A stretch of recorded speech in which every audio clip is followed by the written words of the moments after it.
नमस्कार दोस्तों, मैं राजकुमार मौर्य प्रखर इंडिया यूट्यूब मंच पे आपका स्वागत है। बहुत बड़ी खबर आ चुकी है उत्तर प्रदेश की राजनीति से, समाजवादी पार्टी को लेकर और अनुप्रिया पटेल की पार्टी को लेकर। समाजवादी पार्टी 2027 के विधानसभा चुनाव की तैयारी कर रही है और इस तैयारी में समाजवादी पार्टी का मेन उद्देश्य है पीडीए। पीडीए क्या है? पीडीए एक समीकरण है, जातिगत समीकरण, और जिस समीकरण से समाजवादी पार्टी ने उत्तर प्रदेश में 37 खुद और 6 कांग्रेस ने सीटें जीती, कुल मिलाकर के 43। यह सीटें 50-55 भी हो सकती थीं, लेकिन कुछ कमियां रह गई टिकट देते समय। जहां पर पीडीए के मूल सिद्धांतों का पालन नहीं किया गया, वहां पर समाजवादी पार्टी चुनाव हार गई। अगर हम गलत कह रहे हो तो आप लोग बताइएगा। कुछ लोग समाजवादी पार्टी को जातिवादी पार्टी कहते हैं। मैं डायरेक्ट कहना चाहता हूं, बीजेपी ऊपर से लेबल लगाती है हिंदुत्व का और अंदर जातिगत आधार पर ही टिकट देकर चुनाव जीतती है। तो समाजवादी पार्टी जो विकास की बात कर रही थी, मैंने ये किया, मैंने वो किया, वाकई में सपा ने काम किया है, कोई दो राय नहीं। भाजपा का 10 साल, समाजवादी पार्टी का 5 साल भाजपा के ऊपर भारी पड़ेगा, यह हकीकत है, मैं गिनवा सकता हूं। समाजवादी पार्टी का मेन उद्देश्य अब हो गया है पीडीए। पीडीए के नेताओं को अपनी पार्टी में शामिल करो जो मजबूत है। पीडीए मतलब पिछड़ा। ए तो सपा के साथ है पूरी तरह से, डी में एक हिस्सा समाजवादी पार्टी के साथ है और आ भी रहा है, और पी में जो है, जैसे मौर्य हो गया, यादव तो है ही, मौर्य हो गया, पाल हो गया, कुर्मी हो गया, चौरसिया, निषाद, विंद, शर्मा, गौड़, बहुत सारी जातियां हैं। तो पी मतलब यादव समाज को भटकाया जाता था, बताया जाता था कि यादव समाज ने पिछड़ों का सबसे बड़ा आरक्षण का पार्ट खा लिया है। लेकिन जब एक रिसर्च अभी सामने आया है, एक एनालिसिस सामने आया है, आंकड़ा आया है उत्तर प्रदेश और बिहार को लेकर के, तो सबसे ज्यादा पिछड़ों में बताया गया है कि कुर्मी ने सफलता प्राप्त की है। और मैं ये कहना चाहता हूं, कुर्मी हो, पिछड़ा का कोई भी जाति हो, अगड़ा का कोई भी जाति हो, जो मेहनत करेगा वही आगे बढ़ेगा, जाहिर सी बात है। तो समाजवादी पार्टी का मेन उद्देश्य है पीडीए को अपने साथ लाओ। अपना दल के प्रदेश अध्यक्ष राजकुमार पाल जी अपना दल के प्रदेश अध्यक्ष पद से इस्तीफा दे चुके हैं, अभी किसी पार्टी में गए नहीं हैं जब मैं वीडियो बना रहा हूं, लेकिन कहां जाएंगे आप सबको पता है, क्योंकि उत्तर प्रदेश में इकलौती पार्टी बची है विपक्ष में, समाजवादी पार्टी। दोस्तों, हमारे यहां के विधायक रहे हैं, 2019 के लोकसभा चुनाव में संगम लाल गुप्ता सांसद बन गए, उपचुनाव हुआ, पहले भाजपा में थे, भाजपा के मार्फत इनको अपना दल से टिकट मिला, विधायक बने। और विधायक जब बने तो इनके अंदर नेतृत्व, जैसे लोगों से मिला कैसे जाता है, लोगों का काम कैसे किया जाता है, काम कैसे कराया जाता है, उस तकनीक को उन्होंने जमीन पर लागू किया।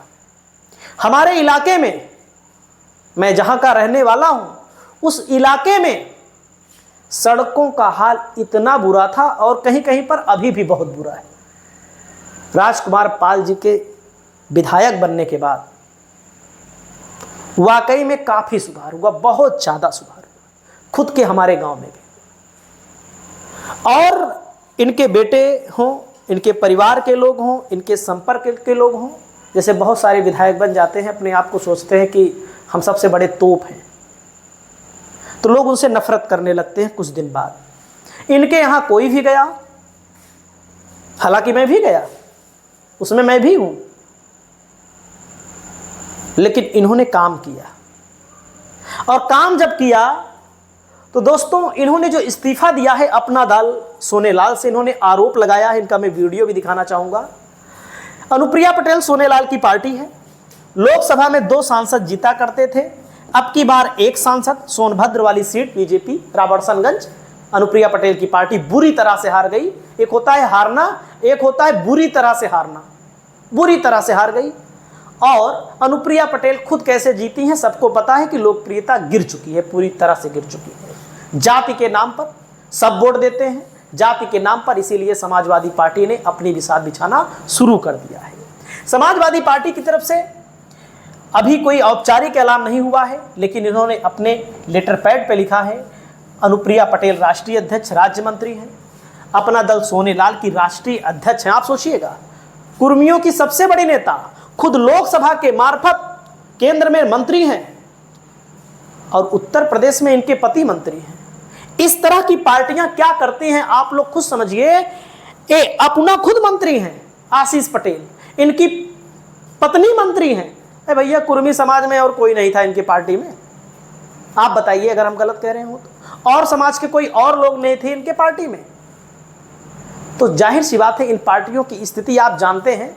बीजेपी ने इनको अपने साथ मिला करके अस्तित्व में लाया और बीजेपी इनको मलाई खिला रही है, ये लोग खा रहे हैं। और अब बाबा साहब भीमराव अंबेडकर की और डॉक्टर सोनेलाल पटेल को लेकर आप सब सुने होंगे कि इसी भारतीय जनता पार्टी ने लाठी डंडों से पिटवा दिया था, जिससे उनकी मौत भी हो गई।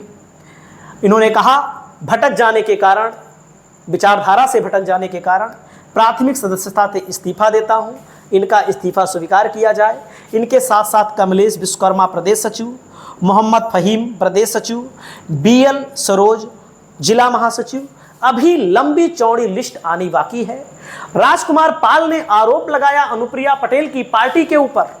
श्यामलाल पाल जिसे मिले हुए हैं, मिलने का मतलब मुलाकात की तस्वीर है। आरोप लगाया, मैं खुद जानकार हूं इतना अपनी विधानसभा का, जब 2022 का चुनाव हो रहा था, मैं आपको बताना चाहूंगा, राजकुमार पाल अपने दलबल के साथ, 22 में मैं वीडियो नहीं बनाता था, अपने दलबल के साथ, क्योंकि इनके कुछ लोग, बहुत खास लोग, सब हमारे मित्र हैं, साथ में उठना बैठना है, बातचीत होती है, लेन देन होता है, सब कुछ है। बेचारे जाते हैं, तो हमको भी बुलाया गया था, मैं नहीं जा पाया था किसी कारण से, तो जाते भी हैं और बाद में पता लगता है कि नामांकन पत्र आदमी लिया हो, वर्तमान का विधायक हो, गेट पर एक तरह से बेइज्जत करना होता है। बेइज्जत करने का मतलब समझिए, आपको बुलाया गया कि आप आइए, चलिए नामांकन करिए, राष्ट्रीय अध्यक्ष जी आए हैं, मंत्री जी आए हैं, आशीष पटेल जी आए हैं, और दरवाजे पर कह दिया जाए टिकट दूसरे व्यक्ति को मिल गया। हालांकि जिनको भी मिला है टिकट वो भी अच्छे विधायक हैं, मौर्य समाज से आते हैं, मौर्य समाज से हैं, इसलिए नहीं कह रहा हूँ, वाकई में व्यवहार में मैं मानता हूँ कि चाहे हमारे राजकुमार पाल हूँ, हमारे यहाँ के विधायक, अपना दल से भले थे, मैं समाजवादी पार्टी का वोटर हूँ बहुत पहले से ही, मैं खुल्लम खुल्ला बात करता हूँ। और चाहे मुन्ना यादव जी हमारे यहाँ के रहे, हालांकि मैं तब बहुत छोटा था, उतना जानकारी नहीं, लेकिन उनके कार्यकाल में काम बहुत हुआ, लेकिन समाजवादी पार्टी को काम पे वोट नहीं मिलता, कुछ कमियां थी जिसके कारण समाजवादी पार्टी चुनाव हार गई। मुन्ना यादव ने बहुत काम कराया हमारे ज़िले में, वर्तमान के विधायक हैं, बोलचाल मिलन जुलन, उनके 2 लड़के हैं, उन लोगों का व्यवहार अच्छा, यानी कि ये लोग जो विधायक भाजपा ने बनाए और समाजवादी पार्टी में आने वाले समय में ये जाने वाले, जो पार्टी भाजपा ने बनाए, जो विधायक बनाए, ये लोग मतलब कि एक ठीक ठाक पोजीशन के लोग हैं। मतलब जो लोगों से कैसे मिलना है, कोई भी आदमी अपनी बात जा करके कह सकता है, मिल सकता है, मदद भी बेचारे करते थे, कोई एक बार बुला ले आ सकता है।